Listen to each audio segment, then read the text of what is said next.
sebenarnya ada Universitas Teater ya yang sudah Tua, ya? ini ya tua ya.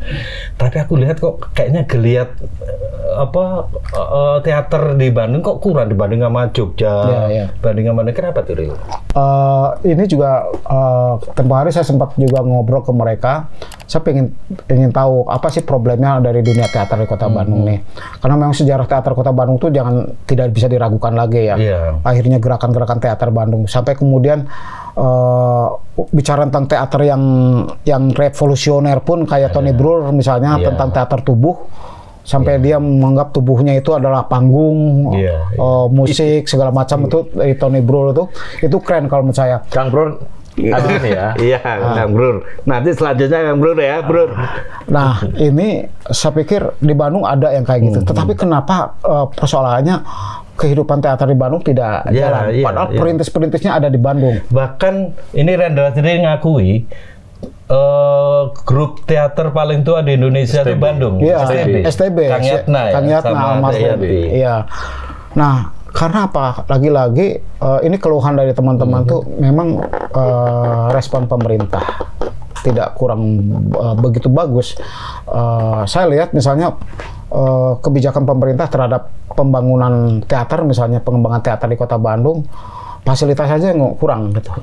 Untuk bicara tentang bagaimana dukungan pemerintah terhadap dunia teater misalnya, memfasilitasi ruang itu juga sudah terbukti. Jangan-jangan itu nggak masuk dalam bidang yang digarap sama Disbudpar, teater kesenian kontemporer, cuma tradisional aja kayaknya ya. Ada juga. Ada tradisi, ada modern dan kontemporer di produsen kabit bidang seni kabit produksi seni itu ada seperti itu. Cuma persoalannya yang duduk di kelembagaan itu tidak mengerti tentang itu dan mereka tidak mau hanya dikooptasi oleh seni-seni tradisi doang gitu. Dan seni tradisi pun tidak yang taunya yang Saung Ujo, nggak yang lain. Padahal di Bandung itu banyak. Tadi juga habis kita bicarakan itu dengan teman-teman. Kok pemerintah seolah-olah terkesannya itu Saung Ujo aja. Saung Ujo terus. Padahal kesenian yang lain juga banyak. Karena aspek pariwisata. Jadi sebenarnya nggak tulus itu ngangkat itu seni tradisional ya. Untuk kebutuhan pariwisata aja itu. Dan mungkin pemerintah juga nggak mau pusing. Saung Ujo kan punya tempat, punya apa, udah selesai gitu. Jadi nggak, karena yang lainnya nggak ini. Padahal bukan begitu. Tugas pemerintah itu bagaimana membina, memfasilitasi. Nah, baru sekarang ke ini. Rahmat Jabaril ini sekarang tuh adalah Ketua Dewan Kesenian Bandung. Sok jelasin tentang problematika tadi, terus apa yang bisa dilakukan oleh Dewan Kesenian? Ya, awal mulanya sih lahirnya. Sorry, itu legal itu? Ada ini ya? sorry. Ini panglima seni ketemu terus ngasih surat mandat gitu nih, Bang. Ya. Nah, jadi gini, keresahan pemunculan Dewan Kesenian itu sudah lama di Kota Bandung. Iya, dulu kan sempat ribut sama almarhum itu sama kelompok jalanan ribut itu. Nah, akhirnya kemudian pada 2019 teman-teman tuh pada kumpul semua di Rumetang Siang dan membicarakan perlunya ada Dewan Kesenian. Saya tanya kenapa? Karena kan di pemerintah juga sudah ada Komisi D bidang kesenian ya, kebudayaan. Tapi kan tidak cukup karena mereka tidak banyak turun ke masyarakat. Jadi yang tahu tentang kesenian itu kita gitu. Karena kita pelaku kesenian. Nah, kebijakan pemerintah itu tidak pernah bersentuhan dengan kesenian yang sesungguhnya. Kalau dilihat dari perda-perda yang ada di Kota Bandung yang berhubungan kesenian hanya terbatas, tidak masuk ke semua. Padahal ini Kota Bandung. Kota Bandung itu kan kota tidak hanya dimiliki oleh kelompok seni tradisi doang, tapi juga ada kelompok lain. Karena namanya Kota Bandung. Nah, itu tidak tersentuh dan akhirnya kemudian sepakat dibentuklah Dewan Kesenian. Dan saya waktu itu ditunjuk ke teman-teman, saya udah nggak mau, tapi ditunjuk, dipaksa saya jadi ketua. Secara aklamasi saya ditunjuk, oke lah, saya mau, tapi dengan syarat Dewan Kesenian yang saya pimpin itu tidak bersifat IO. Seperti dewan-dewan lembaga event organizer, bukan itu. saya mau Dewan Kesenian Kota Bandung itu sebagai lembaga advokasi kebijakan. Jadi kita lebih main di gerakan gitu, bukan dibicara tentang cari duit pemerintah atau kemana terus bikin event kayak gitu, enggak. Soalnya apa? Kita tahu anggarannya sedikit, nanti masuk kita ngelola masyarakat seni di Bandung yang segitu banyak, bermasalah nantinya buat kita. Kita nggak mau ngambil resiko seperti itu. Jadi kita lebih main di wilayah kebijakan. Maka kemudian langkah pertama yang saya lakukan adalah bagaimana lembaga yang dipilih oleh teman-teman ini legal lah gitu. Gitu. Yeah. Akhirnya kita dorong Disbudpar untuk bikin rapat bersama, terus akhirnya disepakati dan kita tekan Disbudpar untuk ini melegalkan ini. Akhirnya dilegalkan, keluarlah SK. Sorry, SK-nya dari Disbudpar. SK-nya wali kota. Wali kota. Wali kota. Disbudpar hanya sebagai apa ya? Rumahnya lah ya, rumah untuk ininya ya. Rumah apa namanya tuh sebagai jembatan gitu. Sebagai jembatan. Nah, akhirnya keluar SK. Nah, dan pengajuan SK itu pengajuannya aku yang buat tuh. Salah satunya adalah pemetaan kesenian di Kota Bandung. Itu tugasnya Dewan Kesenian. Dan pemerintah harus membayar kami gitu loh. Membayar kami untuk melakukan riset. Kedua, rekomendasi dari kami setelah riset kita berikan rekomendasi pada pemerintah. Yang ketiga, kita memberikan laporan. Itu periode pertama tuh. Itu kita kerjakan. Semua divisi kesenian saya kerahkan waktu itu. Tapi saya tunggu-tunggu dananya dari pemerintah nggak muncul-muncul, sialan. Di prank rupanya. Kacau.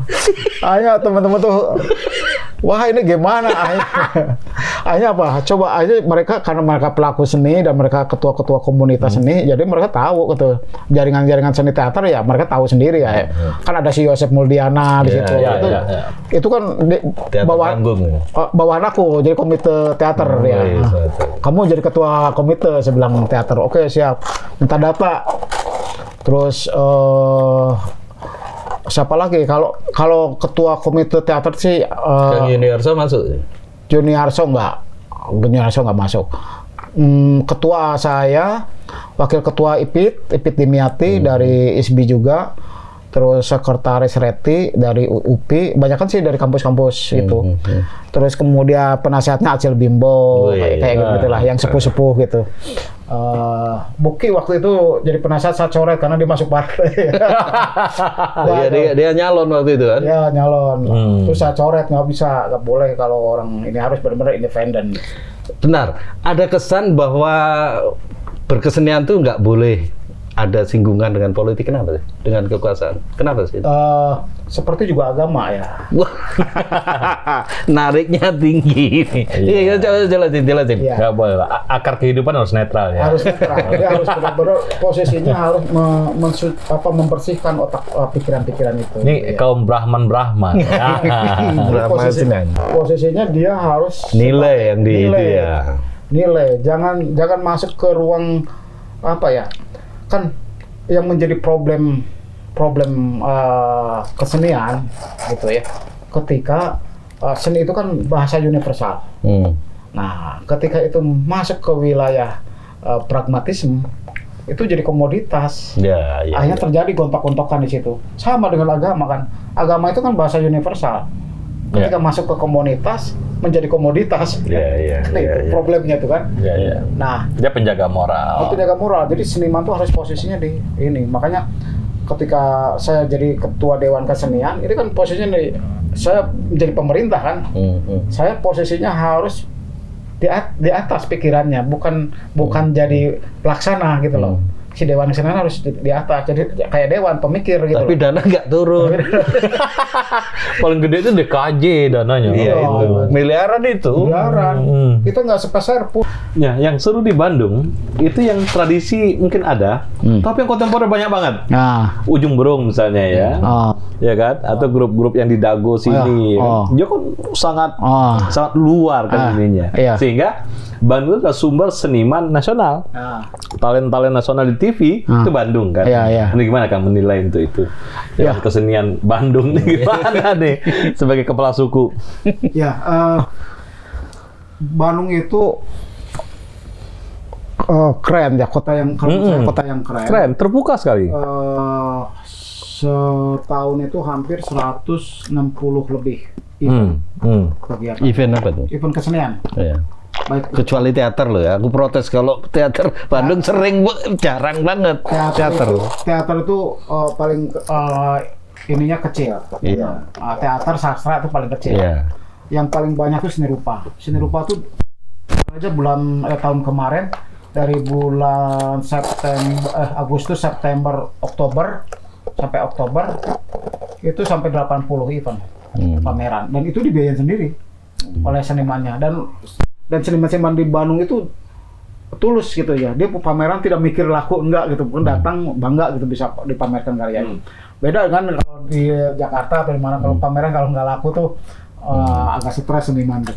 Kalau di sini nggak datang, mereka kadang-kadang pakai angkot, pakai motor gitu, heroik gitu ya, lukisan tuh ya, terus dipamerkan terus lukisannya nggak laku gitu loh, dan mereka nggak jadi masalah gitu. Itu kerennya Bandung tuh. Apalagi teater, berlatih berbulan-bulan, terus yang nonton sedikit, tapi senang, habis pentas tuh senang mereka, kayak gitu. Kapai-kapai dulu seru ya. Terus kemudian di tiket. Jadi banyak justru teman-teman Bandung yang mewarnai festival-festival seni di luar kota kayak gitu. Dulu Arjok tuh Ari Rusli mewarnai. Iya. Iya, kalau datang kan Arjok kok Ari Rusli. Berarti udah lama dong itu ya? Oh, iya lumayan lah Arjok itu. Nah, maksud saya Bandung itu kayak kawah candera di muka gitu. Wah. Jadi kalau bicara tentang kesenian di Bandung, kalau lu mau belajar kesenian di Bandung datang ke Bandung. Cuma jangan sakit hati. Kalau pameran lu nggak ada yang datang nih. Kalau di daerah kan mereka bangga gitu. Pas datang ke sini nggak ada yang datang pameran. Ya orang ke sini kalau karya-karya gitu nggak aneh gitu loh. Musik juga kayak gitu-gitu nggak aneh di Bandung tuh. Jadi kalau mau dilihat di Bandung ya harus jadi pembeda gitu dalam bentuk pikiran maupun bentuk seninya kayak gitu. Itulah Bandung. Itu yang saya rasakan ya. Saya lihat fenomena Ujung Berunggang, Burger Kill, ya kan, Kimung dan kawan-kawan lah. Itu luar biasa kan. Itu dari bawah, dari studio ke studio terus bikin musik kayak gitu ya. Anak-anak punk.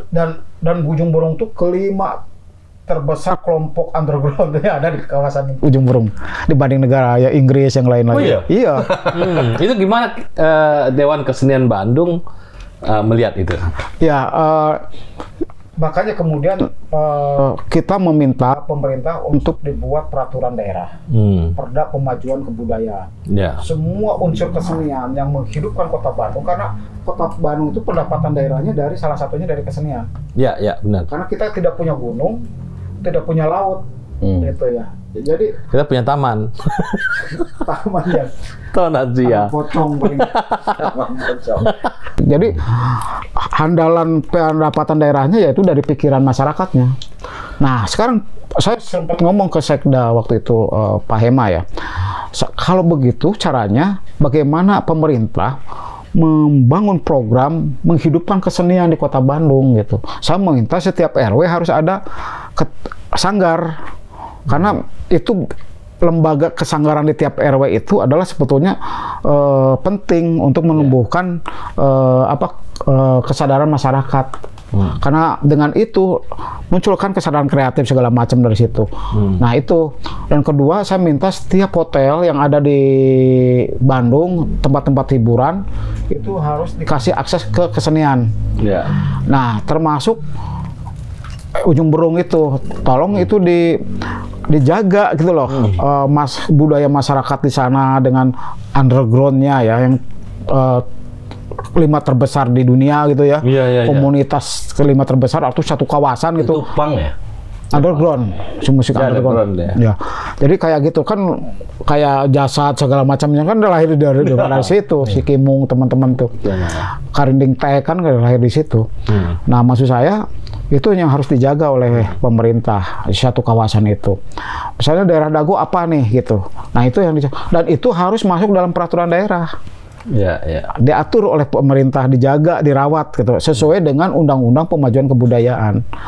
Jadi kita punya payung hukumnya di atas dan payung hukumnya di bawah, dan itu memang harus dianggarkan oleh pemerintah. Komite komedi ada nggak, Kang? Kalau komedi nggak ada. Nggak ada ya? Kalau kita tuh ada komite teater, musik, seni rupa, sastra, film, tradisi, tari. Oh, tari. Komedi belum. Komedi itu masuk ke teater. Oh, teater maksudnya Iya. ya? Komunitas seniman di Bandung ada deh? Oh banyak. Banyak ya? Apa aja deh?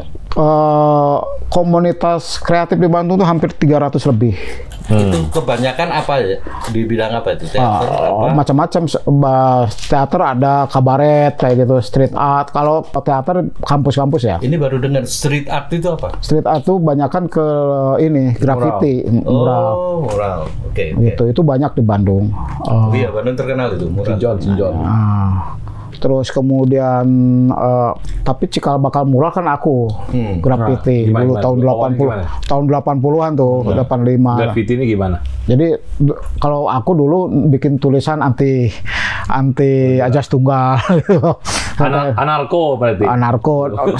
Dulu kita nggak kenal anarko. Belum ada gitu. Jadi ya anti orde baru aja, gitu. Anti militer. Geng motor aja belum ada. Gerakan apa ya? Karena anti kemapanan lah ya. Iya. Nah, anti kemapanan. Nah terus kemudian tahun 85, 86 di Kebon Manggu tuh bikin kampung budaya sama Minto DS almarhum. Tuh rumah-rumah dilukis. Itu 86 ya. 86 87. Terus kemudian 2002 nah, Babakan Siliwangi segala macam kayak gitu. Jadi sebelum jeprut-jeprutan kita udah jeprut duluan. Ya, jeprut. Oke, jeprut nih. Ya. Ini seni Sunda ini. Ya, itu ciri khas Bandung. Jeprut itu gerakan apa? Gerakan ya, iya betul. Jadi gerakan apa sebenarnya? Jeprut itu sebetulnya meminjam kata jeprut itu sebetulnya meminjam dari orang sakit gitu ya, putus kan gitu. Jeprut itu kan putus. Tapi ada orang yang bilang istilah Kang Wawan Hussein tuh Wawan Hussein. Jep itu berhenti. Jep itu kan kalau bahasa Sunda, bahasa Indonesia jep gitu. Jadi hening gitu. Jep. Jadi diam, prut itu akar. Nah, jadi diam pada akarnya gitu. Istilah lain. Tapi istilah umumnya jeprut itu putus. Nah, kenapa kita mengambil itu kata itu pada waktu itu? Karena kita melihat situasi seni yang mapan. Situasi seni yang mapan itu seni seolah-olah tidak tersentuh dengan persoalan humaniora. Jadi dia ada seolah-olah di Menara Gading dan establish. Jadi kalau dia laku begitu terus tidak berkembang gitu loh. Ya establish kan. Ya nggak boleh itu. Jadi seni itu harus kreatif gitu, harus mandek pikiran gitu. Termasuk di dunia kesenian yang lain. Nah, kita ini para seniman-seniman muda merasa resah dengan itu ya. Akhirnya memutuskan untuk berontak dari kemapanan bentuk seni. Pertama, artinya kemapanan bentuk seni itu kan representasi dari cara berpikir yang mandek gitu ya. Nah, itu yang kita lawan dengan cara membuat perlawanan kita harus putus dari mainstream itu gitu loh. Akan tanggal 10 apa nih acara nih? Rencananya jeprut juga kan? Jeprut. Apa tuh? Apa kan? Kalau aku sih tugas aku tuh ngerjain action painting. Jadi saya melukis langsung merespon situasi di PR. Oh, di PR malah. Di Plaza PR Pikiran Rakyat. Nah, itu ada teman-teman nanti yang main musik, yang dulu lah kayak temen di main musik segala macam, baca puisi, ada performance, tapi nanti bakal dibuat bareng-bareng, ada baca puisi, main musik segala macam. Kayak kita dulu itu. Gitu. Dia jadi satu momen gitu ya. Nah, kayak gitu. Itu tanggal 10. Ya. Jadi jeprut itu memutuskan diri dari gaya seni mainstream itu aja sebetulnya dasarnya. Jadi perlawanan kultural juga. Perlawanan kultural seperti dengan gerakan dadaisme gitu di Eropa. Mencari bentuk-bentuk baru kali ya. Iya, bentuk-bentuk baru. Dan dia nggak mau terjebak dengan kayak posmo gitu ya. Iya. Posmo. Mungkin juga kayak posmo. Bisa aja mereka misalnya tiba-tiba membakar lukisannya gitu, atau kayak gitu, atau misalnya menari di kanvas, misalnya cara ngelukisnya menari di kanvas tidak memikirkan apa-apa, ngejeprut anti mediocre gitu. Iya. Umum aja gitu. Iya, kayak gitu. Jadi kita resah dengan model-model kayak gitu. Sastra juga misalnya kita pas sastra gitu-gitu terus tidak berkembang, akhirnya cara baca sastranya sambil dimakan tuh kertasnya kayak gitu. Ceprut ya, Bang. Iya. Aneh ya, itulah jeprut.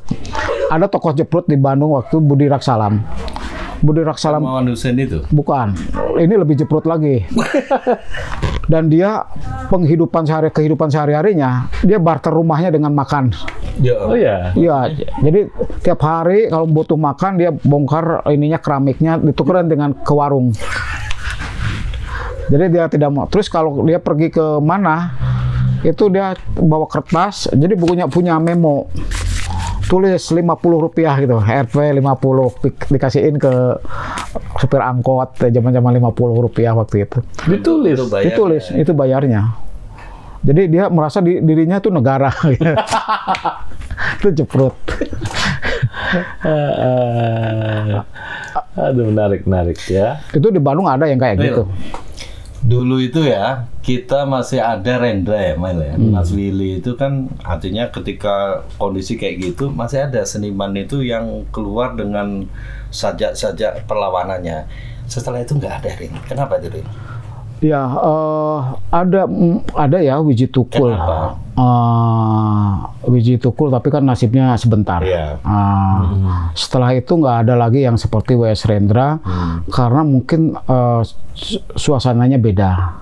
Oh, suasana beda. Suasana sosial politiknya, kalau dulu zamannya Rendra lahir karena kekuasaan yang tunggal, gitu, ya. Kekuasaan tunggal. Sekarang itu kekuasaan ada di di netizen. Iya. Sekarang tuh siapa? Di banyak titik. Iya. Sekarang udah era desentralisasi. Orang mau ngomong apa aja sambil di toilet kan ngomong ngehina presiden aja berani sekarang tuh. Kalau dulu bol-bol kita ngehina presiden, ganti presiden aja kita dikejar-kejar gitu loh. Kalau sekarang orang bisa ngomong apa saja. Nah, ini terakhir nih Kang Jabaril.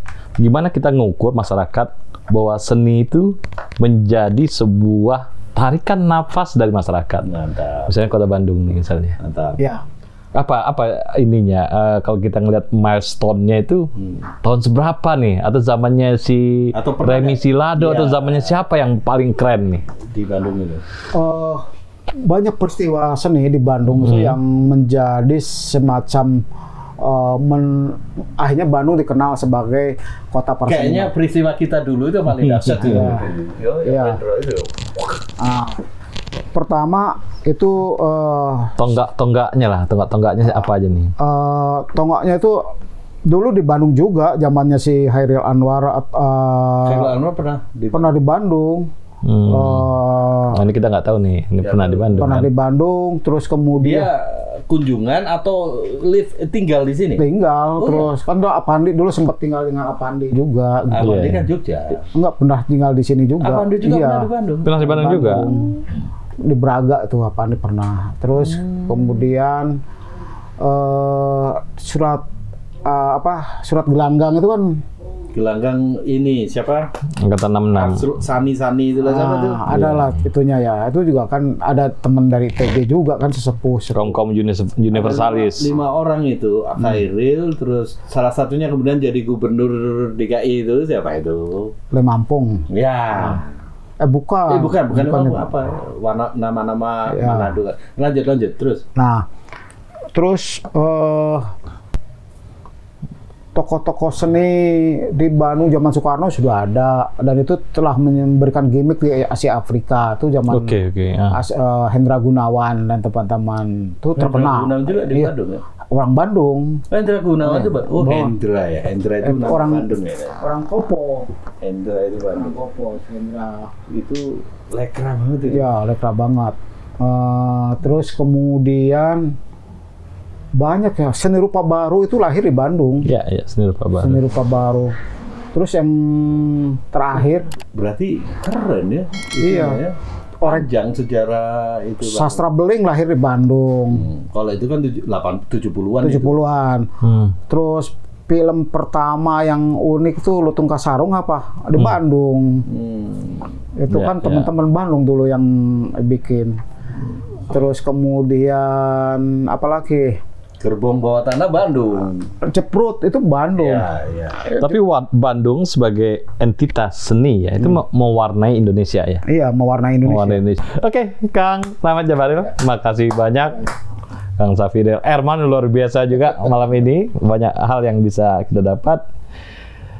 Kawan-kawan semua, Kang Rahmat Jabaril luar biasa. Malam ini udah sampai jam 10 nih kita di diskusi ya, di sebuah suasana di Dago Pojok yang banyak komunitas ya, seni apa segala macam, dan membawa semangat, energi seni kita naik nih Ril ya. Mudah-mudahan cukup tercerahkan buat tercerahkan ya. Kawan-kawan semua, Rahmat Jabaril, terima kasih.